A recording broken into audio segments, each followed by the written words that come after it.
Fala pessoal, como é que vocês estão? Tudo tranquilo?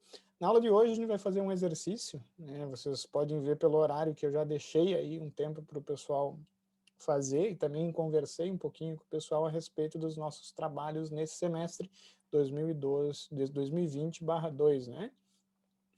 A gente vai ter, a gente está atrasado um pouquinho no cronograma, né? E a gente vai, eu vou semana que vem postar o T2.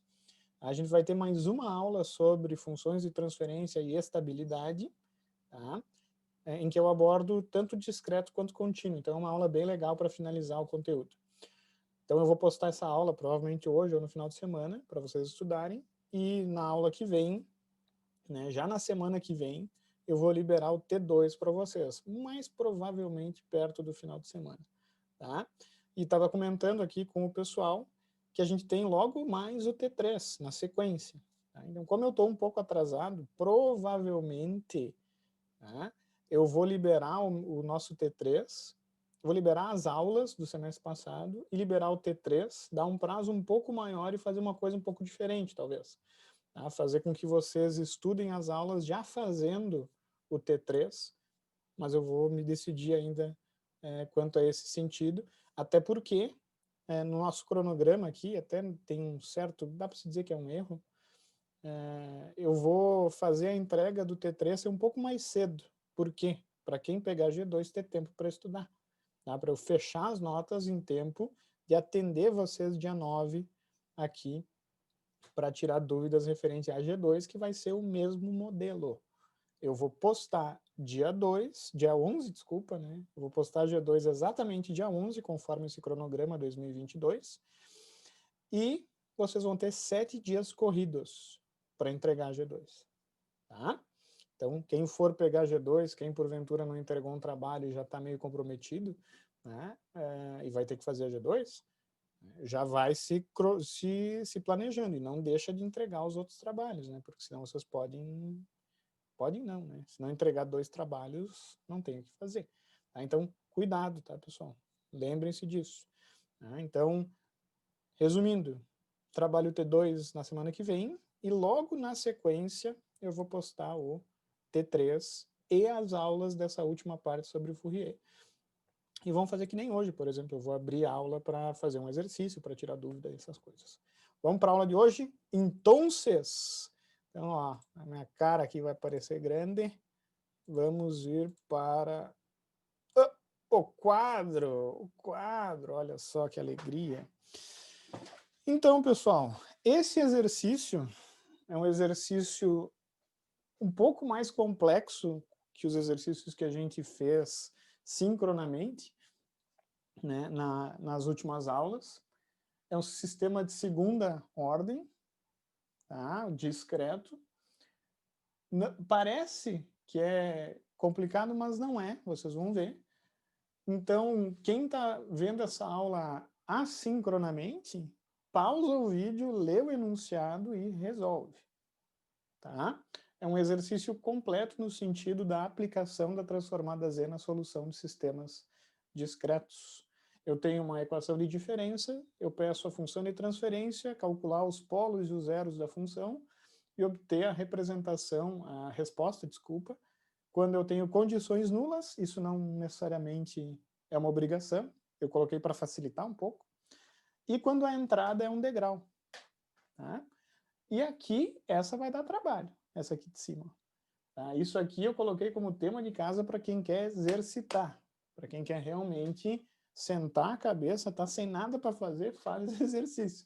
Ele é algebricamente muito exigente, tá? Por isso que eu deixei como tema de casa. Né? E não é só para vocês fazerem e analisarem algebricamente. Se der tempo na aula de hoje, eu vou mostrar e vou dar uma boa noção da resposta em frequência de sistemas discretos, que é um conteúdo que vocês vão abordar profundamente em DSP. Né? Espero conseguir fazer tudo isso dentro do prazo de 1 hora, aí, que é o que a gente tem. Tá? Então, pessoal, bora lá. Né? Quem não tá aí, quem não tentou fazer, pausa o vídeo e tenta fazer. Nem que fique aí 15 minutos perdido. Tá? Mas é aquela etapa contemplativa, tem que olhar o exercício e contemplar ele, às vezes ficar olhando, às vezes ficar apavorado, dar uma rezada, né? Faz parte. Mas não, é bem tranquilo. Seguinte, para o sistema discreto modelado por essa equação, né, eu vou ter que primeiro encontrar a função de transferência. Um detalhe importante, né? A função de transferência de sistemas é sempre obtida considerando condições iniciais nulas. Tá? A função de transferência estuda a reação do sistema a exponenciais. Tá? Então, como é uma análise reativa, eu pressuponho entrada e saída. Tá bom? Então, eu jamais vou tentar encontrar uma função de transferência colocando condições iniciais se elas existirem. Tá? Então, mesmo que eu tivesse dado condições iniciais aqui, tu não vai usar quando o assunto for função de transferência. Um detalhe importante. Como é que eu faço? Eu vou aplicar a transformada Z nesse sistema, né, aplicando as propriedades dos deslocamentos que a gente viu nas últimas aulas. Que propriedades são essas? Né? Eu vou mostrar quando eu estiver aplicando a transformada Z. Então, o primeiro passo, aplica a transformada Z. A transformada Z de y de n é y de z. Então, vai ficar ó, yzão de z menos 1/4, daí abre parênteses, eu vou abrir parênteses. Eu vou aplicar toda a propriedade, tá, pessoal? E eu vou fazer um parênteses aqui embaixo, eu vou apagar depois, para lembrar vocês. Se eu pego e desloco uma vez, a transformada z de um sinal deslocado vai ser z na menos 1, deslocado para a direita, no caso, tá? Vai ser z na menos 1 vezes a transformada do sinal, mas tem que tomar cuidado com isso, porque Laplace é menos, né? Aqui na transformada z é mais. Mais a condição inicial associada à primeira amostra. Se eu desloco duas vezes não, se eu desloco duas amostras, tá? A minha transformada z vai ficar z na menos 2, x de z, mais z na menos 1, x de menos 1, mais x de menos 2. Tá? Como é que eu decorei isso? Não é tão difícil, tu precisa só lembrar dessa relação aqui. Por quê? Ó? Se eu atraso isso aqui mais uma amostra, eu multiplico isso por z na menos 1. Ó. E daí fica z na menos 2, x de z, mais z na menos 1, x de menos 1. E, obviamente, para conseguir, né, isso aí é um pouquinho chato, né, mas para conseguir reconstruir totalmente o sinal deslocado, eu preciso usar aqui a condição inicial, né, que estava lá em menos, numa amostra negativa. Então, na verdade, conforme eu vou deslocando, é só ir adicionando x menos 2, x menos 3, x menos 4, x menos 5. Mas é bem barbada. Tu pega o que tu tinha, multiplica por z na menos 1 e soma a condição inicial associada ao deslocamento. Tá? Então, não é tão difícil quanto parece. Tá? É literalmente a mesma coisa que Laplace. Isso aqui a gente acaba decorando, a gente acaba pegando, né, exercitando, não tem outra forma de fazer. Tem a forma geral no formulário, tá? Que é bem chata, porque é um somatório, tem que ficar substituindo, então eu não gosto muito, mas se tu aplicar o somatório, tu vai ter isso aqui. Né? Mas eu prefiro fazer dessa maneira, pensando em pegar isso aqui, deslocar, somar, pega isso aqui, desloca e soma, pega isso aqui, desloca e soma. Por exemplo, né? Última coisa aqui, ó. Se eu pego yn-3, eu desloco tudo isso aqui mais uma amostra. Ou seja, eu pego tudo isso e multiplico por z na menos 1 de novo. Vai ficar, ó, z na menos 3, x de z, mais z na menos 2, x de menos 1, mais z na menos 1, x de menos 2, mais x de menos 3. E assim por diante. Então, é uma dica que eu dou para vocês não precisar ficar usando aquela formuleta que é meio feia. Então, o que eu vou fazer? Eu vou aplicar a transformada do sinal deslocado duas amostras, porque eu tenho aqui y de n menos 2. Tá? Então, vai ficar 1/4, parênteses, né, porque multiplica todo o sinal, vai ficar z na menos 2, x de z, mais z na menos 1, x de menos 1, mais z na 0, x de menos 2. Isso é igual a x de z. Detalhes, hein? A y aqui, viajei total. Tá. Eu vou rebobinar isso aqui quando eu editar. É y, né? Porcaria. Aqui é y, aqui que é x. Aí então vai ficar z na menos 2, y de z, mais z na menos 1, y de menos 1, mais y de menos 2. Isso é igual a x de z. Tá? Então, apliquei a minha transformada z na equação, tá? Considerando, eu deixei de propósito as condições iniciais, y de menos 1 e y de menos 2. Para calcular a função de transferência, e nesse exercício, fortuitamente, as condições são nulas, eu iria zerar esses dois carinhas aqui, ó, 0 e 0. Mas um detalhe, para encontrar a resposta, se eu dou condições iniciais, se o meu objetivo não é encontrar a função de transferência, e sim encontrar a resposta do sistema, basta substituir essas condições ali, substituir a transformada do x e correr para o braço. Tá? Nesse caso, condições nulas, porque eu estou calculando a função de transferência e, com sorte, é esse o caso que eu solicito. Né? Então, como é que fica? Y de z menos 1/4 z na menos 2 y de z, yzão, vai zerar isso aqui, isso é igual a x de z. Isolando y e isolando x, que já está isolado, graças a Deus, vai ficar, ó, 1 menos 1/4 z na menos 2, isso é igual a x de z. Encontrando a função de transferência, que é a razão entre o sinal de saída e o sinal de entrada, eu vou ter, para esse exemplo, 1 sobre 1 menos 1/4 vezes z na menos 2.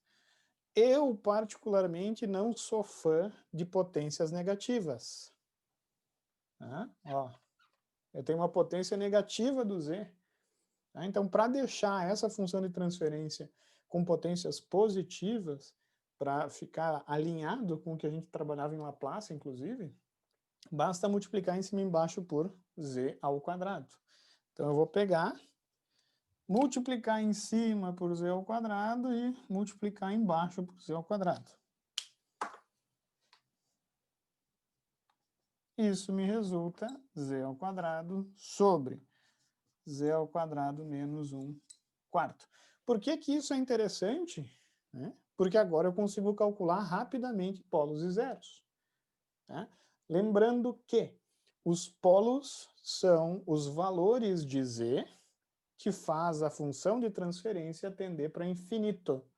E os zeros são os valores de z que fazem essa função de transferência zerar. Tá? Nesse caso, eu tenho 2 zeros e 2 polos. Não vou calcular, porque eu já fiz isso, né? Mas se eu calcular as raízes do denominador, eu tenho os polos, as raízes do numerador, eu tenho os zeros. Nesse sistema, eu tenho 2 zeros na origem. 2 zeros na origem. E para esse sistema, eu tenho 2 polos reais. Tá? Porque z ao quadrado menos 1/4 vai ficar z ao quadrado igual a 1/4, vou lá tirar a raiz, mais ou menos 1/2. Então, esses polos estão em mais 1/2 e menos 1/2. Importante para vocês, e eu vou ficar um tempinho trabalhando com isso. Eu posso localizar as raízes no plano complexo. Como é que eu faço isso? Que simbologia eu vou usar? Polos eu marco com X. Então, esse carinha tem um polo aqui e um polo aqui. Zeros eu marco com boletas. Então, eu vou colocar aqui, e alguns colocam dois, um em cima do outro, assim, né? Eu, às vezes, boto um do lado do outro, assim, mas enfim. Porque eu tenho dois, né? Por que eu trouxe isso para vocês? É muito importante entender o que a função de transferência faz. A função de transferência me diz como que o sistema reage a determinada exponencial z na n. Tá? Exemplo, se eu quero saber se a resposta desse sistema é forte ou fraca para determinada exponencial, basta que eu substitua o valor de z, que eu quero estudar, nesse carinha aqui. Exemplo, se eu quero saber como o sistema responde para essa exponencial, 1 na n, eu vou substituir 1 nessa equação. Nesse exemplo vai ficar 1 sobre 1 menos 1 quarto. Isso aqui vai ser, vai dar assim, 4 terços. 4 terços. Então, o que acontece? Se eu quero saber como esse sistema reage para um degrau, para um sinal constante, eu vou estudar z valendo 1. Né? Uma coisa bem importante. Se eu chego próximo de um polo, por exemplo, se eu estudo a exponencial 1 meio na n, só um minuto, pessoal. Senão vai ficar barulhento. Se eu estudo 1 meio na n, né, eu vou substituir o valor de z na função e vocês vão perceber que, nesse caso, a função vai tender para infinito. Por que isso? Tá? Porque esse sistema ele tem afinidade com essas duas componentes de frequência, 1 meio na n e menos 1 meio na n. Ele reage muito forte a essas componentes. Tão forte ele reage que o sistema cria dentro de si esses dois modos, 1 meio na n e menos 1 meio na n. Ele responde dessa maneira para uma resposta impulsiva. Se eu meto uma amostra unitária ali e deixo o sistema responder, eu vou ver na resposta esses dois modos. Porque é como ele gosta de reagir, é como ele gosta de responder. Mesmo papo quando a gente estava falando com sistemas contínuos. Né? Se eu alimento esse sistema com essa exponencial, ele vai gostar, ele vai achar demais isso. Né? Na verdade, isso é chamado de ressonância, o sistema entra em ressonância naquele modo. E vale também para sistemas discretos. Ao passo que, quando eu tenho um zero, o sistema não gosta dessas componentes de frequência. Então, se eu trabalho com exponenciais próximas a esse zero, o sistema responde muito fracamente. Todo esse raciocínio de responder forte ou responder fraco tem a ver com a análise no domínio da frequência do meu sistema. Toda a teoria de filtros faz uso disso. Os filtros digitais que vocês veem direto por aí, ouvem direto, falam, vou aplicar um filtro digital lá no meu som, eu vou usar um filtro na imagem, tem a ver com funções de transferência que são cheias de polos e zeros. Se aquela componente de frequência está próxima de um polo, eu vou amplificar aquela frequência na saída. Se aquela frequência está próxima de um zero, eu vou atenuar. Então eu posso projetar filtros só jogando polos e zeros no plano complexo. Tá? É demais. Parênteses maior ainda, que é complicado isso. As exponenciais sobre o meu círculo unitário geram que tipos de sinais discretos, pessoal?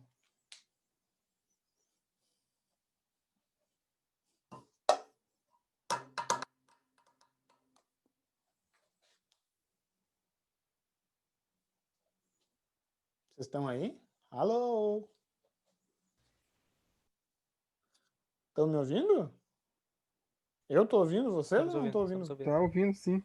Estou ouvindo vocês. Então responde, porcaria. É o impulso? Não. E o que que era mesmo? Né? Exponenciais que estão em cima do círculo unitário geram que tipos de sinais discretos? Constantes? Não constantes. Tá? Eu acho que estou entendendo o que tu está pensando. Mas não é constante. Tudo bem. Né? Sinais que têm módulo, né, que têm autovalores com módulo unitário, são sinais que não crescem e não decrescem. Ok? Mas não são constantes. O único sinal constante que tem no círculo unitário é esse aqui. É 1 na N. Esse é o único sinal constante que tem no círculo Então unitário. vai ser sempre 1, então. Só para esse cara. São contínuos? Não. Não, isso aqui a gente está trabalhando com sistemas discretos, pessoal. São sinais Vamos lá. sonoidais, né? E... Puta que pariu, finalmente! Saiu, professor, depois de um tempo. Vocês são demais, vocês são demais. Tá? Pessoal, ó, não esqueçam, esse conhecimento é fundamental, senão vocês vão se fuder em DSP. Vão se fuder em DSP se não se ligar nisso. Por isso que eu tive uma aula só sobre senoides discretas. Vocês deletaram o conteúdo, cara. Deletaram! Né? Senoides discretas têm autovalores, né? Os modos estão sobre, não é autovalor, né? Valor de sistema, né? Tem modos sobre o círculo unitário. Por que que eu estou falando isso, tá? Quando eu estudo senoides discretas, eu tenho que assumir que o Z está sobre o círculo unitário. Daí vocês vão ver o professor Denis falando assim, se eu quero fazer um filtro passa baixa ou passa alta, o que que eu vou fazer? As frequências baixas são frequências aqui no início do círculo. Daí eu vou aumentando, pá, tô na frequência máxima possível para um sinal discreto, que é próximo a π radianos por amostra, né? Conforme eu vou aumentando aqui, na verdade, eu vou me repetindo. Você lembra que eu falei já sobre isso? Até exemplifiquei isso. Daí aqui eu vou me repetir, baixando a frequência, baixando, daí subindo, baixando, subindo, e assim por diante. Tá? Se eu quero fazer um filtro passa baixa, eu tenho que botar zeros mais para a esquerda aqui para eliminar as altas frequências e colocar polos mais para a direita, por exemplo, para dar ganho nas baixas frequências. O filtro passa baixa é o oposto. Eu vou botar zeros aqui para esse lado e eu vou botar polos mais para a esquerda. Tá? E fazendo isso eu consigo literalmente fazer filtros. Esse carinha aqui, se eu for interpretar ele como um filtro, como eu tenho um polo aqui perto das baixas e um polo aqui perto das altas, ele vai dar ganho nas altas e nas baixas. Então ele vai ter uma resposta em frequência que dá uma fundada no meio das frequências. Aqui. Isso aqui pode ser até, não é, tá longe disso, tá, pessoal? Isso aqui pode ser o início do estudo de um filtro rejeita faixa. Que eu deixo passar as altas, deixo passar as baixas e atenuo as médias frequências. É óbvio que para atenuar mais essas médias frequências, os meus zeros não podem estar aqui. Os meus zeros vão ter que estar mais próximos do que as senoides. E daí sim, eu começo a ter um filtro, inclusive um famoso, chamado filtro NOT. Se eu boto um zero bem próximo aqui, ó, da borda do círculo, né, as senoides que estão bem próximas desses zeros vão ser atenuadas. Né? É óbvio que todo esse conteúdo depende do entendimento muito bom da senoide discreta, senão eu não consigo entender. Então eu sei, é natural que muitos aí estejam viajando. Eu viajava horrores, vocês não fazem ideia. Né? Principalmente quando eu bebia. Quando eu estava na graduação, eu saía para tomar umas. Rapaz, o que eu viajava. Vocês não fazem ideia. Né? Acho que vocês fazem. Né? Não bebam, por favor, tá, pessoal? Mas viajem. Sem nenhum auxílio também. Né? Viajem só no conteúdo, por favor. Isso é demais. Tá? Mas vocês vão surtar lá com o Denis. Tá? Então eu queria trazer isso para vocês entenderem o que é a função de transferência. Ela me diz como o sistema reage para exponenciais. Z na N. Cuidado, porque vocês normalmente se confundem com as exponenciais Z na ST, que são exponenciais contínuas, que não são isso aqui. Isso aqui a gente está trabalhando com discretos. Discretos. Jesus amado, que horas são? Estamos fodidos, mas eu vou continuar. Tá? Então a gente já calculou, só falta realmente obter a resposta ao quê? Ao degrau desse sistema. E eu vou partir da função de transferência. Por que eu posso partir da função de transferência? Porque as condições iniciais são nulas. Se as condições iniciais são nulas, quando eu aplicar a transformada Z, eu vou ter o mesmo caso aqui, porque eu tenho 0 e 0 aqui. E com isso, basta que eu encontre y, que vai ser função de transferência vezes x, e faça a transformada inversa Z. Me aguardem que eu faço. Olha, parece que ele tá meio sequelado, o Renanzinho bola de fogo aqui, ó. Ele tá meio assim, ó. Tomou muitas e tá dormindo aqui no canto.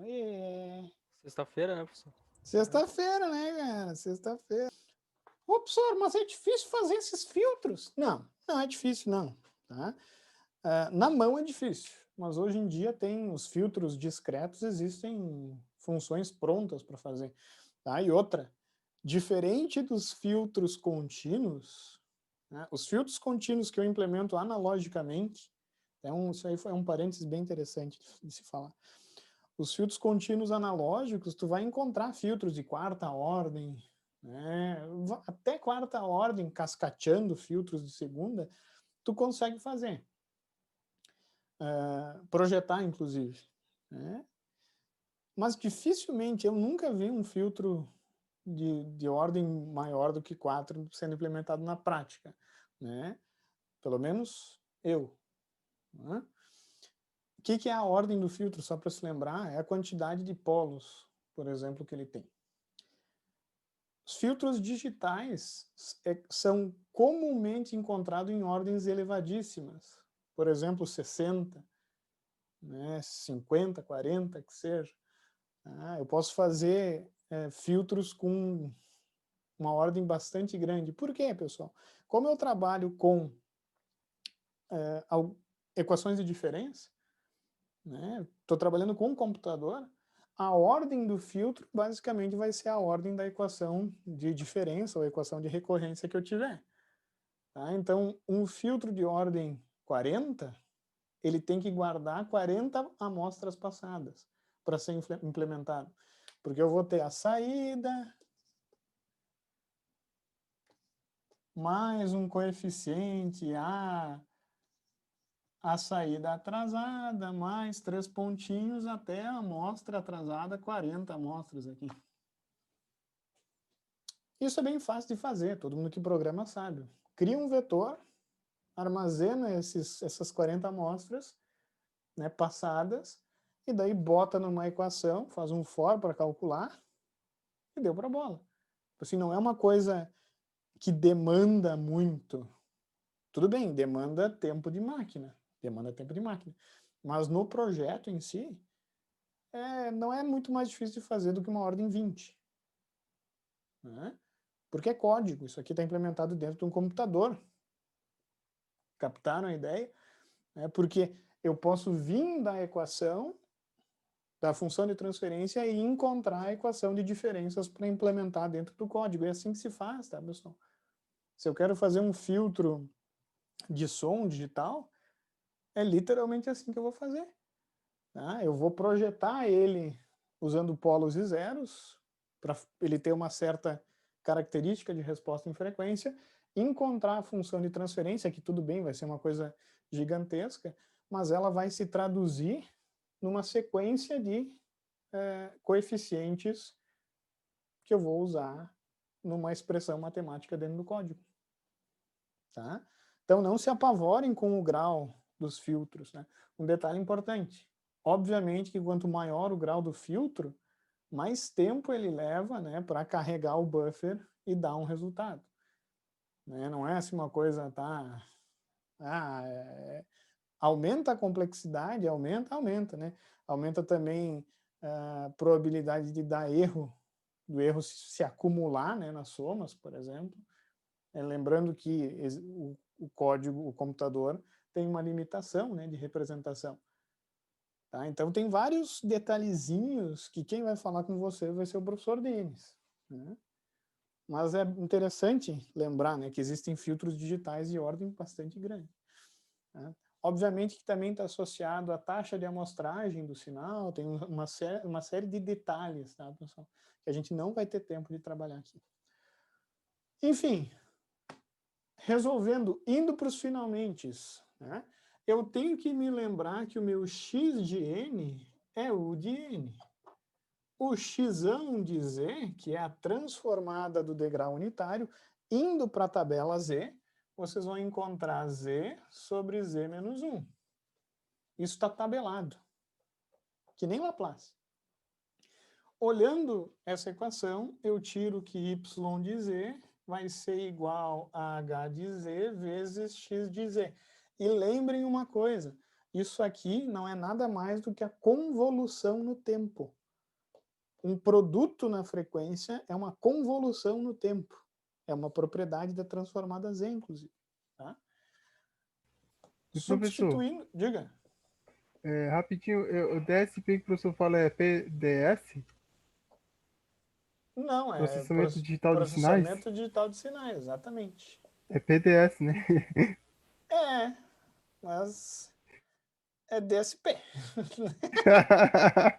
Tá, mas sim. Não sei se vocês chamam de PDS, muito feio chamar de PDS. Né? DSP é mais bonito. É em inglês, professor? É em inglês, é Digital Signal Processing. Olha só, eu sou um poliglota. Ah, pior que é mesmo. Então, ó, pessoal, o que eu fiz? Eu fiz o produto entre a função de transferência e a transformada da entrada. Muito importante. Se eu olho esse polinômio, ele tem raízes reais, e esse cara tem raízes reais, a gente viu, não pensa duas vezes. Expressa ele em seus fatores. Isso aqui vai ser, ó, z na 3 dividido por z mais 1 meio, z menos 1 meio, z menos 1.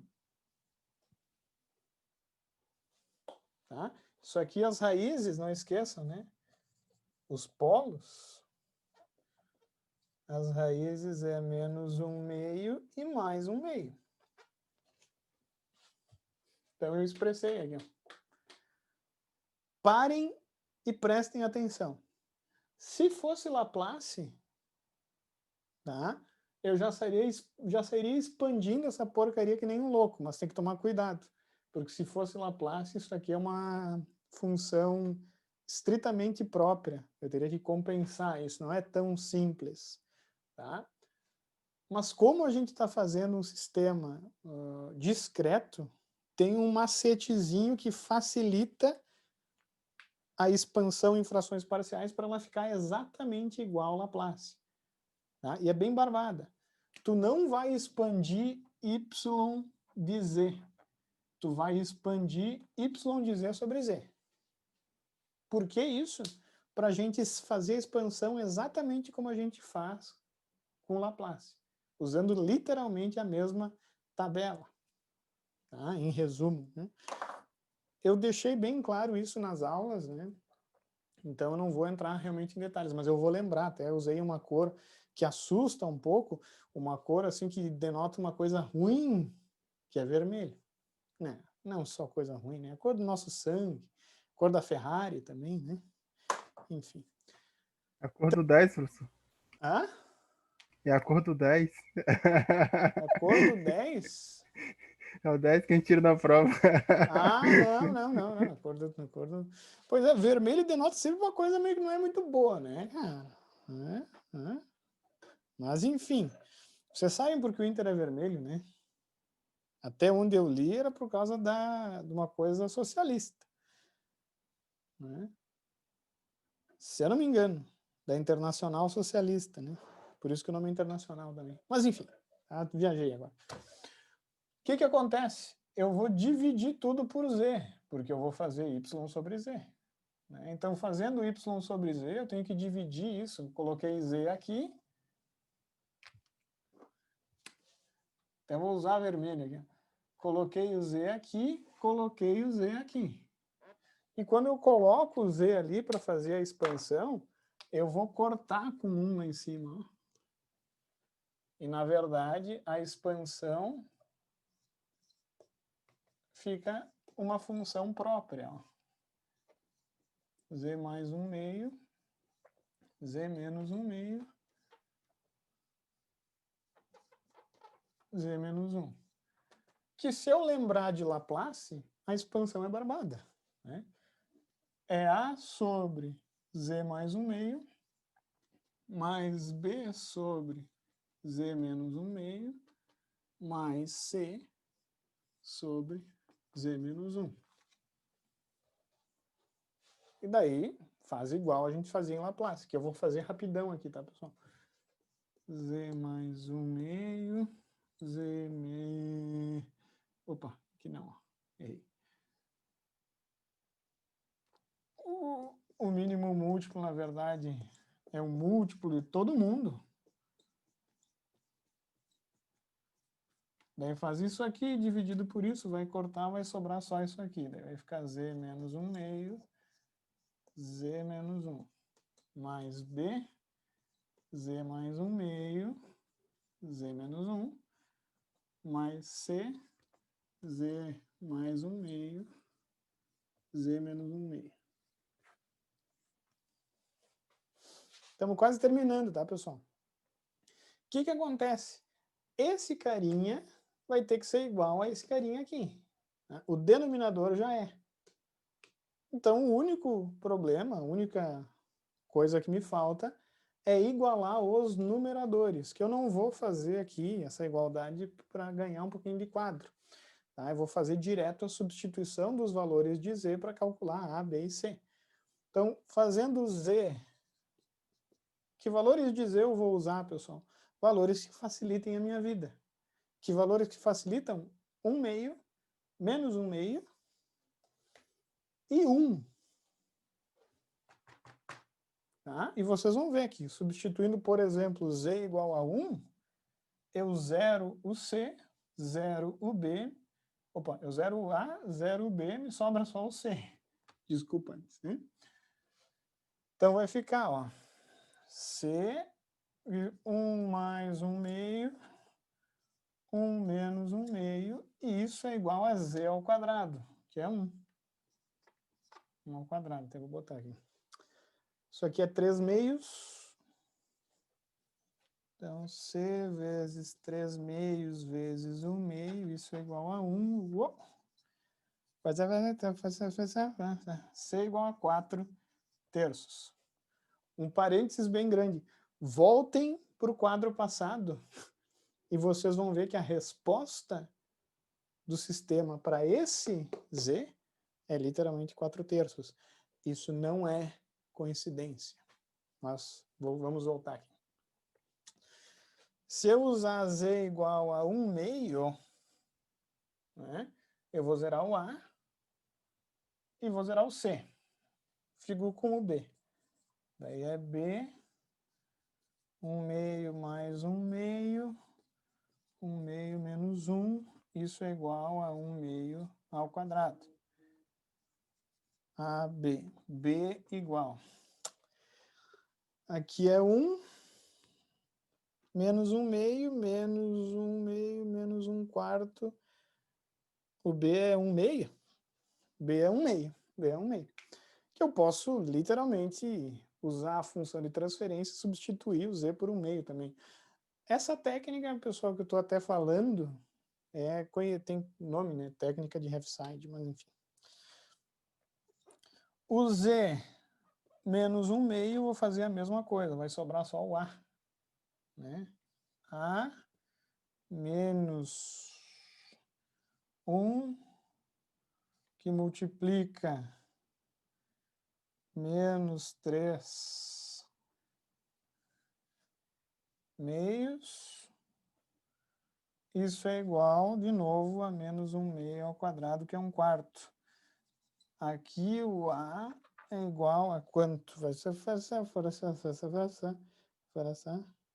aqui é menos só, né, pessoal? Ninguém me corrigiu. Aqui é menos no B, né? Aqui é mais, ó. Aqui vai dar 3 meios, 1 quarto, vai para lá, vai para lá, 2, vai para lá, quase 2, 2. É 1/6? 1/6, professor. 1/6? Muito obrigado. 1/6. Olhem aqui, ó, pessoal. Eu até vou usar isso aqui porque eu fiquei completamente sem quadro. Tá? Eu calculei o A valendo 1/6. Então, esse carinha aqui vai ser 1/6. Calculei o B sendo menos 1 meio. Então, é menos 1 meio. E calculei o C sendo 4/3. Depois eu confiro ver se está certo, tá? O que que acontece? Essa expansão, ela não é y, ela é y sobre z. E daí, quando eu levar esse z para o outro lado, para isolar o y, eu vou ficar com os pares tabeladinhos, prontos, só substituir. Tá? Então, na verdade, o meu y, levando esse z para lá e substituindo, ele vai ficar exatamente assim, ó. Z, que multiplica 1 meio, z menos mais 1 meio. Menos z, 1 meio, z menos 1 meio. Mais z 4/3 dividido por z menos 1. Tá? E se eu olhar na tabela, desculpa aqui, bola de fogo. Se eu olhar na tabela, isso aqui está tudo tabelado. Isso é uma exponencial e o meu degrau. E está pronto a saída. O meu y de n vai ser igual, fazendo a inversa, esse aqui não é 1/6, desculpa pessoal, aqui é 1 meio. Fazendo a inversa, vai ficar menos 1 meio na n vezes 1/6. Então, é 1/6 menos 1 meio. Faltou espaço, né? Mas eu vou ficar aqui, porque senão vai ficar feio. Ah, vai ficar feio igual. Menos 1 meio na n. E o último aqui, mais 4/3, 1 na n, u de n. Eu sei, ficou apertado, mas o mais importante é que vocês tenham pegado o algoritmo da solução desse infeliz. Rapidamente, para finalizar essa aula, que já está realmente bem extensa, eu vou mostrar para vocês, se vocês tiverem acesso ao Octave ou ao MATLAB, como que eu posso verificar se a gente acertou. Pessoal, é verificação. Vocês sabem que eu avalio a expansão em frações parciais. Tá? Então, como a gente tem acesso a esse software, a gente pode utilizar, mas a gente não pode depender dele. Muito importante, tem que utilizar ele como uma ferramenta, tá? Para verificação, para ver se vocês acertaram. Então, bem simples. Criar uma variável simbólica, eu vou criar o sims z aqui, e vou criar a função de transferência, que é z, deixa eu até colocar aqui, ó, z ao quadrado, dividido por z ao quadrado menos 1/4.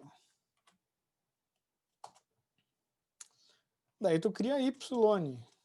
Y é h vezes z dividido por z menos 1. Tá? Então, meu y ficou ó, z na 3, aquele termo que vem do sistema, vezes o termo que vem da entrada. E daí, para calcular o y de n, eu faço iz trans, tá? Que é a inversa da transformada z. Iz trans do y. Menos 1/2, 1/6, 1/2 e 4/3. A gente acertou. Tá? Então, pessoal, vocês têm que perceber, vocês têm que ter percebido, né, que é literalmente a mesma coisa. Assim, não mudou do que a gente fazia para sistemas contínuos. A única diferença, é claro e óbvio, é a tabela que a gente vai usar. Que a gente vai usar os pares da transformada Z e as propriedades da transformada Z. Então, aqui estão as propriedades da transformada Z, bem resumido, bem poucas propriedades, na real. E aqui estão os pares da transformada Z. Ó. Tanto que o degrau é Z sobre Z menos 1, que eu estava usando. Tá? A exponencial discreta, gama na NU de N, é Z sobre Z menos gama. Por isso que, né, por isso que a gente usou aquele... Opa, por isso que a gente usou... Desculpa aí, pessoal. Por isso que a gente usou esses pares aqui, ó. Quanto é que é o gama se o par é Z sobre Z mais 1/2? O gama só pode ser menos 1/2, né?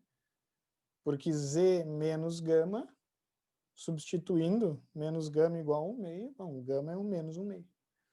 Tá? Então, tá aqui. Ó. Então, é literalmente a aplicação igual, idêntica, sem mudar nada, só a tabela. Diga. Uhum.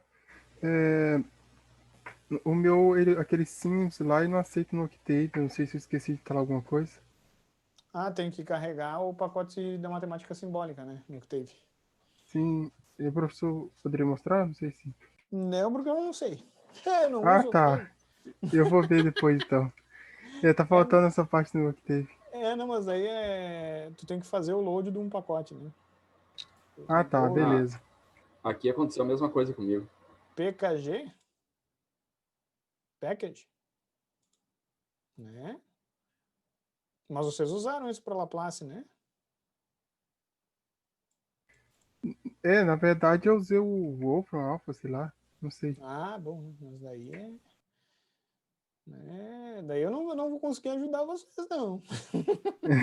Não, pior que eu uso outras calculadoras para fazer os negócios. Eu faço sim. um programa às vezes, dá um jeito. Mas isso, pessoal, é só para conferência. Um detalhe importante, quase que eu esqueci, hein? Quase que eu esqueci. Tu pode conferir sem usar o software. Por que tu pode conferir?